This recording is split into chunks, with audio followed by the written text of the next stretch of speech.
ముందుగా అందరికీ జై శ్రీరామ్. ఈరోజు మా ఊర్లో ఉన్న రామాలయానికి అయితే దర్శించుకోవడానికి అయితే వచ్చాను. మా గ్రామంలో అయితే 18 సంవత్సరాలుగా గుడి అయితే నిర్మించుకోలేకపోతున్నాం.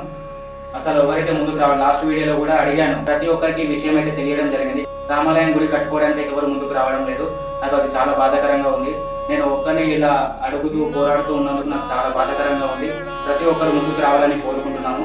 అప్పట్లో దశరథ మహారాజు శ్రీరామచంద్రుని 14 సంవత్సరాలు అరణ్యవాసానికి పంపినట్టు మన గ్రామంలో 18 సంవత్సరాలు అవుతున్న మన గ్రామంలో అయితే రామాలయాన్ని అయితే నిర్మించుకోలేకపోతున్నందుకు చాలా బాధాకరంగా ఉంది.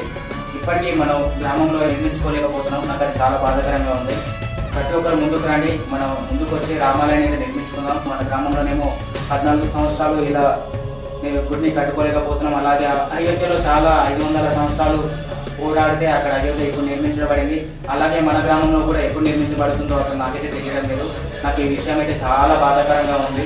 శ్రీరామచంద్రుని మన తొందరగా ఇవి టెంపుల్ని నిర్మించుకొని మన ఊర్లోకి శ్రీరామచంద్రుని తీర్చుకోవాలని కోరుకుంటున్నాను. ప్రతి ఒక్కరు ముందుకు రండి, మన రామాలయాన్ని మనం కట్టుకుందాం. ప్రతి ఒక్కరు ముందుకు వచ్చి మన రామాలయాన్ని అయితే కట్టుకుంటారని కోరుకుంటూ అందరికీ జై శ్రీరామ్.